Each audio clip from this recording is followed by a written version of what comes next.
산업선교 메시지 한번 보시죠. 산업선교 메시지를 보면 여기서 아주 중요하게 얘기하고 있는 것이 흐름입니다. 여러분이 흐름을 어떻게 볼 것인가라는 거죠. 그래서 그 처음에 그 박스로 넣어주었던 거 기억나시죠?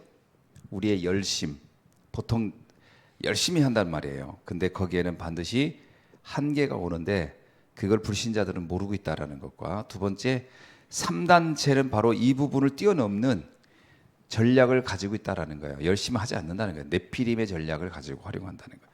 그런데 성공자들은 그렇게 해서 성공한 것 같은데 또 진짜 문제를 모르고 있다. 자, 그러면 기독교인들은 어떡하냐?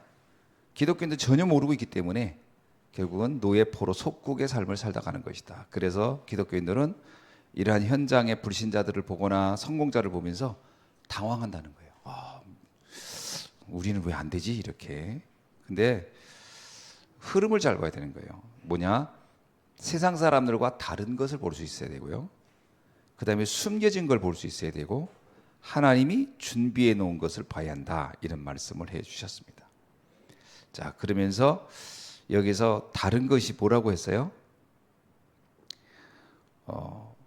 다른 것은 말씀의 성지 따라가는 겁니다. 그 다음에 숨겨놓은 건 뭐예요? 숨겨놓은 거. 하나님이 세계복음을 위해서 바로 하나님이 우리를 숨겨놓은 것이다. 그리고 세 번째는 뭐죠? 준비해놓은 건 뭐라고요? 차세대를 하나님은 준비해놨다. 그걸 꼭 기억하셔야 됩니다. 자, 두 번째 렘넌트 전도학입니다. 렘넌트 전도학에서 가장 중요하게 하시고 말씀해 주신 건 뭐냐면, 여기서 보면은 나의 영적 상태를 준비하는 것이 가장 중요하다. 지금, 그죠? 나의 영적 상태를 준비하는 게 가장 중요하다라고 했습니다. 그래서 그러니까 다윗의 경우를 예를 들어서요. 목동일 때, 그가 오늘이라고 하는 시간 속에서 목동일 때, 그 대단히 중요한 준비를 했다, 이런 얘기를 했습니다. 그래서 묵상 운동에서 가장 중요한 것이 말씀과 기도. 영성 운동에서는 뭐죠? 하나님의 영에 감동된 상태. 그 다음에 서밋 운동은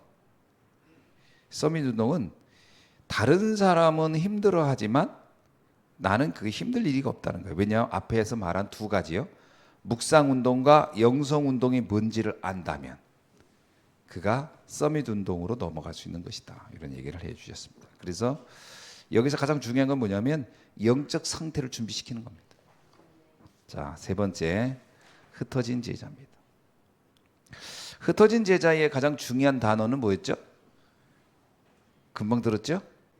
비대면입니다. 비대면을 우리가 이 비대면 전략을 잘 해야 된다라는 거예요.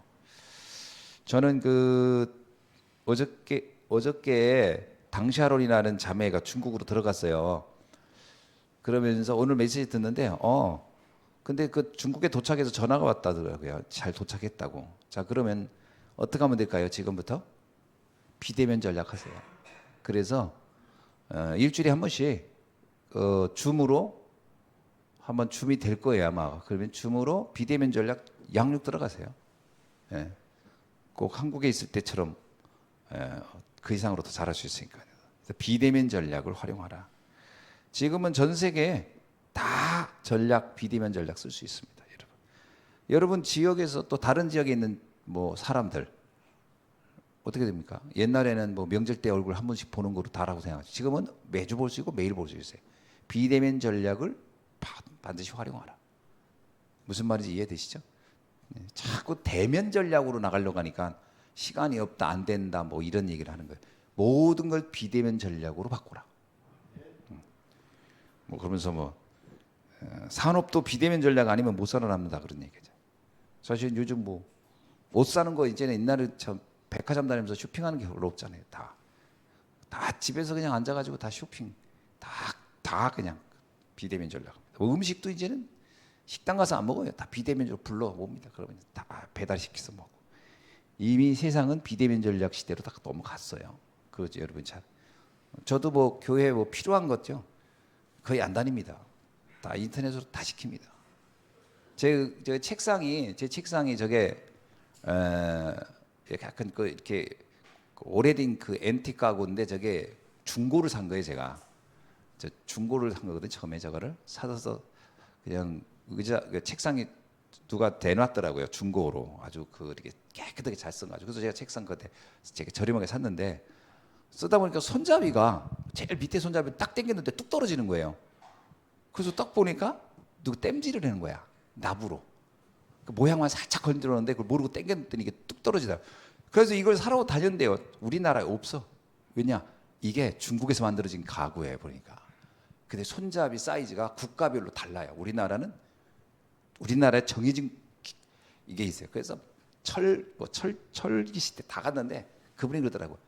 이건 우리나라 안 나온대 이런 사이즈. 그래서 제가 인터넷 뒤져봤더니 어떤 사람이 그러더라고요. 자기도 그런 가구 사는데 손잡이 2개 부러졌는데 이거 바보가 된 거지. 그래가지고 가구를 버렸다는 거예요. 그래서 나는 이걸 어떡하? 야 그러다가 그 알리바바 거기 있잖아요. 거기 갔더니 팔더라고요. 비대면입니다. 저 중국 안 가고도요. 여기서 딱 해서 시켰더니 좀 오래 걸렸어요. 한 달 만에 오더라고. 근데 비용은 비싸지도 않아요. 굉장히 싸요. 한 개 1,500원밖에 안 해. 1,500원. 근데 그 하나 시킬 수가 없더라고. 하나를. 그래서 그냥 5개 다 시켜가지고 그 대신 이제 택배비 나오고 이렇게 얼마 안 돼요. 그래가지고서 다 갈아버렸어 그냥 하얘. 하나만 시킬 수가 없어서. 근데 가만히 보니까 비대면이에요. 중국 거 다 사서 할 수 있고 전 세계 이미 그런 시대입니다. 예, 그러니까 산업도 다 비대면 시대라. 우리 전도운동 당연히 해야 되겠죠 그렇게. 자, 그 다음에 학원복음화입니다. 학원복음화의 가장 중요한 핵심은 미리정복입니다. 자, 미리정복인데 여기서 말하고 싶어하는 게 뭐냐면 우리 렘넌트들이 미리 정복한다는 것이 이해되겠냐라는 거예요. 이해돼요? 렘넌트들이 난 미리 정복한다. 난 미리 정복해서 이게 이해 안 돼요. 근데 미리 정복시킬 수 있는 게 있다라는 거예요. 그게 뭐예요? 렘넌트들에게 무엇을 우리가 각인시켜 주느냐에 따라서예요. 그러니까 각인된 대로 그 미래는 정복될 거라는 거예요. 그게 핵심입니다. 자, 우리가 예를 들어서 어른들이 참 가끔 이런 생각이 돼요. 제가 운동이 잘 안 돼요. 그 왜 운동이 안 될까?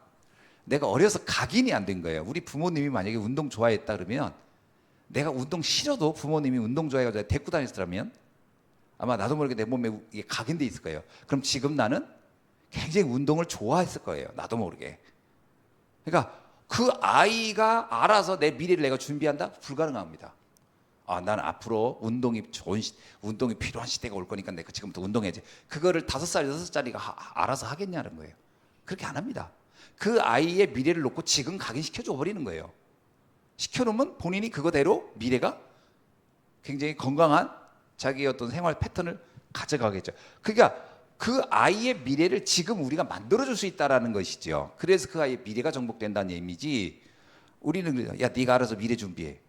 아이들이 알아듣습니까? 못 알아듣지. 그리고 운동 하기 싫은데 자꾸 해보세요. 하라고 해보세요. 그러면 하기 싫. 근데 부모님 데리고 다니면서 자꾸 즐겁게 하고 뭐 하면서 강제로 했으면 나중에 자기가 알아서 몸에 배니까 그거 하게 돼요. 그래서 운동 이렇게 하는 사람도 가만히 보면요.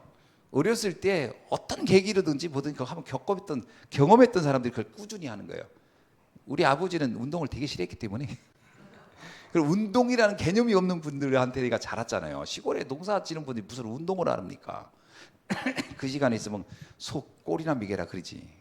돼지 여문이라 써라 그랬지. 그러니까 내가 어른 돼서도 운동이 안 되는 거예요. 왜? 이게 각인된 게 하나도 없으니까.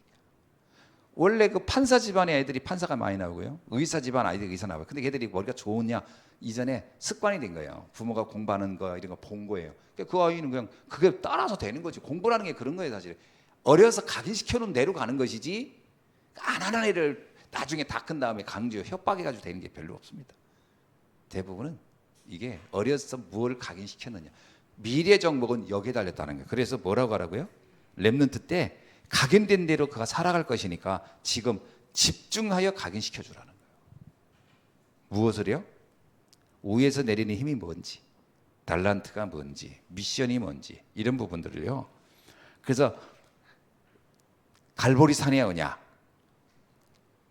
감남산의 언약, 마가다라방의 언약, 말씀 성취의 비밀들을 어렸을 때부터 각인시켜 줘라. 저는 아이들을 붙잡고 그거 되게 필요할 것 같아요. 가정에서 가정 예배 보는 것이죠. 여러분 가정 예배 들어보세요. 가정 예배 드리고 그 기도 수첩 가지고 포럼하고 이거를 나이 중고등학교 되는 아이 불러놓고 하면 그 효과 거의 없다고 봐요. 그게 속으로 그럽니다. 아, 나 빨리 어른 돼가지고 내가 이런 집을 떠나야지. 이렇게 나를 괴롭히는 부모를 내 만나서 내가 너무 힘들어 이럴 겁니다. 근데 어렸을 때부터 그걸 해보세요. 그러면 이 아이는 그냥 그렇게 하는 것 줄 알아요. 같이 말씀 듣고 기도하고 포럼하고 이게 당연히 되는 줄 안다니까. 그런 아이는 나중에 그냥 자신의 삶에게 배워서 가기 때문에 문제가 안 된다는 거예요. 그러니까 어렸을 때 이걸 안 해버린 거예요. 왜 안 할까요? 피곤하고 바쁘다는 이유로 안 합니다. 죽어도. 그리고 나중에 이제 애들이 좀 크면 그때서 아차 이거 해야 되는데 이미 때가 늦는 거예요. 그때는 애들이 그때는 저항해 버리는 거예요. 어려서 놀아 각인시켜 주라는 거예요. 그래야 그의 미래를 미리 정복할 것이다. 그 얘기입니다. 저는. 그래서 미리 정복 우리가 랩런트들한테 뭘 해주겠어요? 지금 해줄 수 있는 게 뭐예요? 그 아이를 붙잡고 각인시켜 주는 겁니다. 집중시키는. 그래서 신명기 6장 그대로예요. 그죠? 집에 있든지 길에 있든지 걸을 때든지 앉아 누워 있든지 우리가 거의 여기서 실패했던 거죠. 이 각인을 못 시켜놓은 거예요. 그래놓고 나중에 하려니까 애들이 떠나겠다고 하는 거죠. 이게 가장 큰 문제다. 그래서 학원 보고 막 지금부터 각인시켜줘라. 그 얘기입니다.